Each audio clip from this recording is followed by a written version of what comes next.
बिस्मिल्लाहिर्रहमानिर्रहीम। अस्सलाम वालेकुम डियर स्टूडेंट्स, कल हम बात कर रहे थे क्लास होलोथोराइडिया की। तो होलोथोराइडिया का थोड़ा सा रह गया था, उसमें डिफेंस मैकेनिज्म उसका रह गया है और उसकी रिप्रोडक्शन डेवलपमेंट के वाले से आज हमें थोड़ी सी बात करनी है। और उसके बाद आज हम नई क्लास शुरू करेंगे, दैट इज क्लास क्रीनोइडिया। ठीक है, तो ये आज के हमारे लेक्चर कंटेंट्स हैं। जैसा कि आपको मैंने बताया कि सी कोकम्बर जो क्लास होलोथोराइडिया है उसके दो पैरामीटर हमारे कल रह गए थे। एक उसमें डिफेंस मैकेनिज्म है और सेकंड उसमें हम डिस्कस करेंगे रिप्रोडक्शन एंड डेवलपमेंट। ठीक है, फिर हमारे पास आएगी क्लास क्रीनोइडिया आज के लेक्चर में, उसके कैरेक्टरिस्टिक्स हम देखेंगे। फिर उसके बाद उसकी feeding and digestive system. Then we will discuss nervous system, and in the last we will wind up with reproduction and development in class crinoidea. Okay? तो सबसे पहले हमारे पास डिफेंस मैकेनिज्म है सी को कंबर में। डिफेंस मैकेनिज्म के वाले से तीन मेथड यूज करती हैं sea cucumber for their defence against the predator. तो उसमें नंबर वन जो है that is the production of toxin in the body wall में जो ना टॉक्सिन प्रोड्यूस होते हैं, these toxin these may even kill or these are repellent of predator. ठीक है, सेकंड एक मेथड है that is the ejection of Cuvierian tubules. Ejection of Cuvierian tubules, Cuvierian tubules का कल मैंने तस्करा किया था, अगर आपको याद हो। तो जब हम डिस्कस कर रहे थे होलोथोराइडिया के स्ट्रक्चर को, उसका इंटरनल स्ट्रक्चर, उसमें एक रेस्पिरेटरी ट्रीज आए थे। उन रेस्पिरेटरी ट्रीज के साथ ट्यूब्यूल्स अटैच होती हैं near the rectum. These tubules are called as Cuvierian tubules. These are present around the rectum. होता क्या है कि ये जो कोवेरियन ट्यूब्स हैं, these tubules these eject through the anus.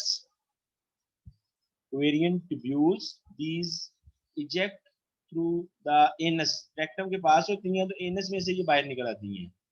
and these are the tubules of respiratory tree, and these are sticky in nature that entangle and immobilize a predator. अब देखें ना, प्रीडेटर तो हैरान भी हो जाएगा, परेशान भी हो जाएगा कि वो जो ट्यूब्यूल्स हैं वो एकदम एनस में से निकल के एक ट्री सा बाहर आ गया, रेस्पिरेटरी ट्री, और वो इन ट्यूब्यूल्स की जो स्क्रीशन होती हैं दे में इमोबिलाइज अ प्रीडेटर, और उतनी देर में सी कुकुम्बर वहां से एस्केप रिस्पॉन्स शो करते हुए वहां से चली जाती है। तो ये सेकंड मेथड है, that is the ejection of Cuvierian tubules. Third method जो है दैट इज एविसेक्रेशन। एविसेक्रेशन एविसेक्रेशन जो है that is the ejection of internal organs as a defensive mechanism.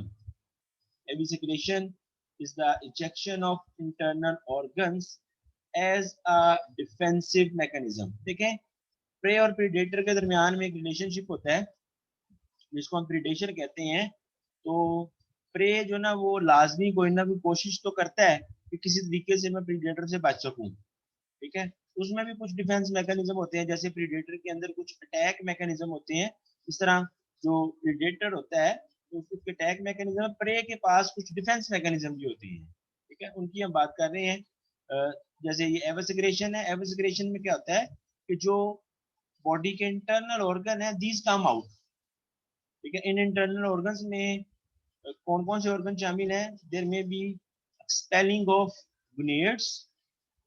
gonads, respiratory and digestive tract through the anus. ये वो organelles हैं, organs हैं which may expel as a defense mechanism. ठीक है, डिफेंस के तौर पे ये एनस के थ्रू जो ना वो एक्सपेल होते हैं against their predator, potential predator such as crabs and fish. तो जब सी को कंबर को कोई खतरा महसूस होता है, उनका प्रीडेटर उनके सामने होता है, तो वो अपने जो इंटरनल ऑर्गन्स हैं, जैसा कि आपको बताया, उसमें गोनेड्स हैं, रेस्पिरेटरी एंड डाइजेस्टिव ट्रैक है, उसको एक्सपेल आउट कर देती हैं, जिससे जो प्रीडेटर है वो खौफजदा हो जाता है। ठीक है, ये क्या हो गया, एकदम जो ना इंटरनल ऑर्गन कैसे इस एनिमल के बाहर आ गए। तो वो वहां से फिर जो है ना वो चला जाता है प्रीडेटर। तो बाद में ये जो ऑर्गन एक दफा एक्सपेल होते हैं ये वापस नहीं जाते। ये जो ऑर्गन्स हैं इनकी ऑटोटॉमी हो जाती है। ऑटोटॉमी आपको पता है सेल्फ कटिंग में कहते हैं कि जो ऑर्गन एनस से बाहर निकले थे वो ऑटोमेटिकली कट हो जाते हैं। और कट होने के बाद जाहिर बात है इंटरनल बॉडी ऑर्गन्स काम तो नहीं हो सकते, तो उनकी भी रीजनरेशन हो जाती है। तो ये एवासिक्रेशन सी कोकम्बर की एक बहुत बड़ी प्रॉपर्टी है डिफेंस मैकेनिज्म के वाले से। क्या होता है सबसे पहले एवासिक्रेशन में जब कोई डिफेंसिव ये एक प्रोसेस है, इसमें एक प्रेडेटर जब आता है तो there is expelling of internal organs. Internal organ expel हुए जिससे प्रेडेटर वहां से भाग जाता है। और उसके बाद वो जो इंटरनल ऑर्गन जो एक्सपेल हुए थे उनकी रीजनरेशन हो जाती है। पहले ऑटोटॉमी होगी, वो ऑर्गन्स कट करके बॉडी के बाहर ही रह जाएंगे, वापस अंदर नहीं जाएंगे। और then this autotomy that will lead to the regeneration of internal organs. So these are the three mechanism of defense. Number one is the production of toxin. Toxin means poison. Second one is the ejection of covariant tubules. And third one is the evisceration. ठीक है जी। अब हम बात करेंगे सी cucumber में reproduction and development की। तो these are dioecious, ये जो एनिमल्स हैं these are dioecious, ठीक है। and single gonad that is located anteriorly in coelom with single gonopore। gonopore हमने पढ़ा था ये एक ओपनिंग होती है near the base of tentacle। single gonad is located in the coelom। Fertilisation जो है इनमें सी कोकम्बर में that is external। डेवलपमेंट के दौरान जो एम्ब्रियो बनता है that converts into a planktonic larva। Planktonic means free swimming larva, and then this larva settle to produce adult. In some species, brooding is also reported. In some species, there is brooding. In those, female tentacles trap the eggs and then transfer to the body surface after fertilization. In some species, there is present brooding, and in those, individual female tentacles trap the egg and then transfer to the body surface after the fertilization. और कुछ species ऐसी हैं जिनमें coelomic brooding भी होती है। Coelomic brooding is also evident in some species. Second, asexual production that is through the transverse fission। asexual reproduction is through the transverse fission। और वो फिर जब ट्रांसफर फिशन होती है और उसमें जो नए फिशन के बाद जो नए पार्ट्स बनते हैं then they are regenerated to form a complete member. Transfer fission आप जानते हो ये फिशन का एक मेथड है। इसमें जो नया इंडिविजुअल बनता है वो इंडिविजुअल जो है वो फिर उसकी रीजनरेशन हो जाती है, उसके जो मिसिंग पार्ट हैं वो रीग्रो करते हैं and it converts into adult. This one is the reproduction and development in sea cucumber. इसमें आपने को बताया कि ये डाइशियस हैं। सिंगल गोनेड जो है that is located interiorly in coelom. External fertilisation है। डेवलपमेंट के वाले से एम्ब्रियो से बनता है लार्वा, लार्वा से फिर अडल्ट, फिर ब्रूडिंग का आपको बताया। और लास्ट हमने डिस्कस किया तो जो एसेक्सुअल प्रोडक्शन है that is present in them and that is through transverse fission. And transfer fission lead to regeneration of missing parts. Now this is the end of sea cucumber, that is class Holothuridia. Now we will discuss the new and last class of phylum Achirodermata, that is named as class Crinoidea. Class क्रिनोइडिया की जो important characteristics हैं उसमें सबसे पहले तो इसमें जो Crinoidea it include sea lilies and feather star. दो इसकी एग्जांपल्स हैं, दो इसके मेन मेंबर्स हैं, sea lilies and feather star. Sea lilies जो हैं these are the stalked form. these having stalk attached to the sea bottom, and feather star, or they are also known as comatolids. Comatolids. These are the unstalked form. तो दोनों में फर्क Stark का है. सी release जो है, these are the stalk form, and sea feather stars or comatolids, these are the unstalked form. Further, इनका important character है, mouth is located on upper surface. Mouth is located on upper surface and it is surrounded by the feeding arms which link to U-shaped gut. Mouth जो है ये इनकी upper surface पे होता है, और माउथ जो है that is surrounded by the feeding arms, and these arms they are linked to U shaped gut. ये इसकी इंपॉर्टेंट फैक्टर है. इनकी जो गट है ट्यूबुलर नहीं, ट्यूबुलर तो है लेकिन वो ट्यूब जो है ना वो यू शेप्ड है. एस्टिमेशन के मुताबिक जो क्रिनोइडी है, they consist of 600 living species. 600 living species.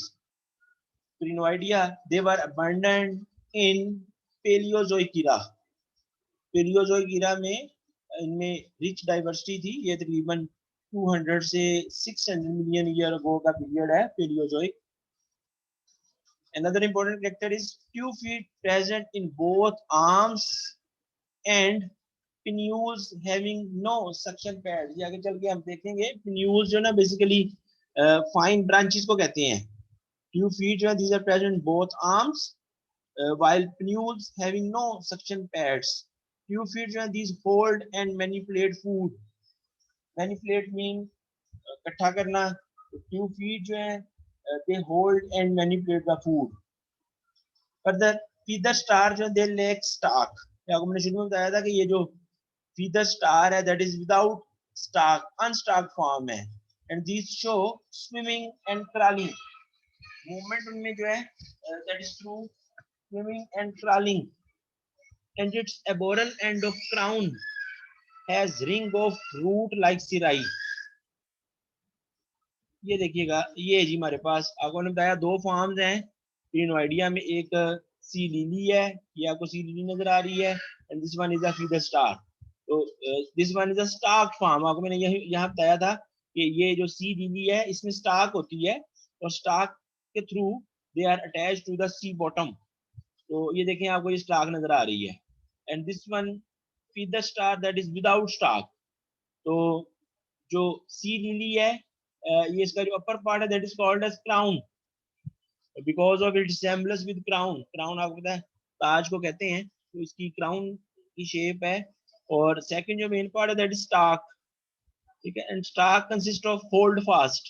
Hold fast is the structure of attachment.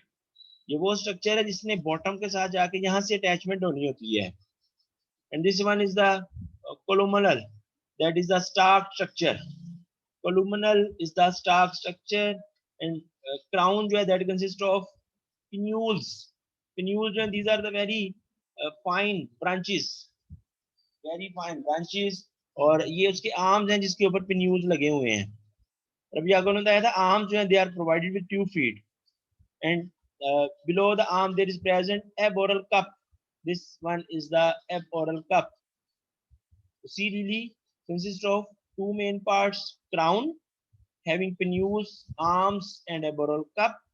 And second part is the stalk. And stalk consists of columnal and hold fast. अब हम देखते हैं ये फीदर स्टार का structure. Feather stalk, feather star में अगर हम देखें तो इसमें स्टार्क नहीं है, लेकिन इसमें जो ये पिन्यूल्स प्रेजेंट हैं, फिर ये इसके आर्म्स हैं जिनके ऊपर पिन्यूल्स लगे हुए हैं, ये इसका माउथ है, और माउथ के ऑपोजिट यहाँ पे ये एनस प्रेजेंट है. एंड एनस वाला जो यहाँ पे एबोरल सिराई प्रेजेंट है, फाइन सीरिया लाइक स्ट्रक्चर है, aboral cirri. And these are the ambulacral groove. ठीक है. तो this is the feather star. तो क्रिनोइडिया में सी लिलीज, फीदर स्टार शामिल है. माउथ जो है या अपर सरफेस पे है यू शेप, गट से जाके वो लिंक कर रहा है। 600 इनकी जो लिविंग स्पीशीज हैं। पेलियोजोइक ईरा में ये अबंडेंट थे। ट्यूब फीट जो है they are present in both arms. और फिर ये आपको मैंने इसका स्ट्रक्चर बताया जो आपके सामने इस टाइम आपको स्क्रीन में नजर आ रहा है। नेक्स्ट हम अब इनके मेंटेनेंस फंक्शन को स्टडी करते हैं। इनके जो बॉडी सिस्टम है उसमें जो circulation, gas exchange and excretion that is similar to that of other actinoids, sorry that is similar to other echinoderms. जो अभी तक हम लोग क्लासेस पढ़ चुके हैं इनमें ये तीनों सिस्टम उससे सही है। ठीक है। फीडिंग जो है थोड़ी सी इसमें डिफरेंट है। फीडिंग के हवाले से जो ये क्लिनोइडिया के मेंबर हैं they are suspension feeders. Suspension feeding इनमें they filter the plankton and small particles of detritus from seawater. Outstretched arm which raised to form a fan shape. The food particles are caught by the longest tube feet. Food जो arms हैं वो fan की तरह shape ले लेते हैं और जो फूड पार्टिकल्स हैं they are captured by the longest tube feet. और ट्यूब फीट जो है they are sticky in nature which are fully extended and hold erect from pinnules. ये देखिएगा आप, ये आपको पिन्यूल्स नजर आ रहे हैं, ये दोनों फॉर्म्स में, सी लिलीज में भी और फीदर स्टार में भी। तो ये जो पिन्यूल्स हैं these act like a fan. तो इसमें से जब पानी गुजरता है इसमें से तो जो फूड पार्टिकल्स होते हैं दीज आर ट्रैप्ड। पिन्यूल्स जो हैं इनमें से फूड पार्टिकल्स ट्रैप हो जाते हैं और ये जो इसके ट्यूब फीट हैं they are stick in nature because that is the feeding mechanism. Next is the nervous system. Nervous system के वाले से there is present a central nerve ring that surrounds the mouth. Central nerve ring that surrounds the mouth. फिर radial nerves हैं these branching into the arms and is sensory in function. Radial nerves जो हैं these are sensory in function. Actually these control the tube feet and arm musculature. जो radial nerves हैं ये tube feet को control करती हैं और उसके साथ जो आर्म के साथ एसोसिएटेड मसल्स होते हैं उनकी मूवमेंट को कंट्रोल करती हैं। Now next parameter is the reproduction and development. Reproduction के हवाले से क्लिनोइडिया के जो मेंबर हैं these are dioecious and in most species the gonads are located in pinnules. तो जो पिन्यूल्स हैं ना उसके अंदर गुनेड्स होते हैं but in few species these are located in arms. Mostly क्या बता रहा हूँ आपको, जो गुनेड्स हैं these are present in the pinnules. ये जो मोस्टली स्पीशीज में ये जो पिन्यूल्स हैं यहाँ पे मेरा पॉइंटर मूव कर रहा है, इस पॉइंटर में जो है ना वो जहाँ पे मूव कर रहा हूँ यहाँ पे इसके गुनेड्स होते हैं। लेकिन कुछ स्पीशीज ऐसी हैं जिसमें गुनेड्स जो है they are located in arms. ठीक है। And gametes they are produced in genital canals. Genital canal जो है जारी बार ट्यूब्यूल्स हैं जिनके अंदर जो ना गमीट्स प्रोड्यूस होते हैं which is enclosed in the सीनोम। Fertilisation is external. एम्ब्रियो की ब्रूडिंग होती है on the arms of in the arms और इन कन्यूल्स। और डेवलपमेंट के दौरान एक barrel shape, barrel drum shape को भी कहते हैं, बैरल शेप लार्वा प्रोड्यूस होता है that is called as vitellaria larva. Vitellaria larva. तो इनके लार्वे का नाम आपको एमसीक्यू के हवाले से ध्यान में होना चाहिए। जो क्लिनोइडिया में लार्वा बनता है दैट इज वाइटिलेरिया लार्वा और फिर वो आगे अडल्ट में कन्वर्ट हो जाता है। रिप्रोडक्शन जो है एसेक्सुअल बीन में रिपोर्ट हुई है and that is through regeneration. Asexual reproduction is through regeneration. तो ये हमारे पास थी जी क्लास क्लिनोइडिया। तो क्लास क्लिनोइडिया को हमने देखा उसकी कैरेक्टरिस्टिक्स के बाद आपको मैंने इस डायग्राम से दोनों का डिफरेंस बताया। Sea lilies that is a stalk form and feather star that is a unstalked form. फिर हमने मेंटेनेंस फंक्शन में उसकी फीडिंग देखी। फीडिंग में आपको बताया कि जो आर्म्स हैं उनका रोल है और जो few feet and they are sticky in nature, these capture the food particles। Nervous system में एक सेंट्रल नर्व रिंग है that surround the mouth और दूसरी रेडियल नर्व है which is sensory in function and these control the tube feet. Last में हमने discuss किया reproduction and development, जिसमें ये डाइशियस हैं और गमीट्स जो हैं they are produce in genital canal, external fertilisation है, ब्रूडिंग जो है इसकी आर्म्स में या पिन्यूल्स में होती है, एम्ब्रियो की वाइटिलेरिया लार्वा बनता है, and asexual reproduction is through degeneration. Now student अल्हम्दुलिल्लाह we have completed the echinoderm chapter. यहाँ पे हमारी जो ना तमाम क्लासेस कंप्लीट हो चुकी हैं। तो अब नेक्स्ट टाइम हम जो नए चैप्टर से स्टार्ट लेंगे। तो this one is the end of echinoderms. Okay जी, थैंक यू वेरी मच।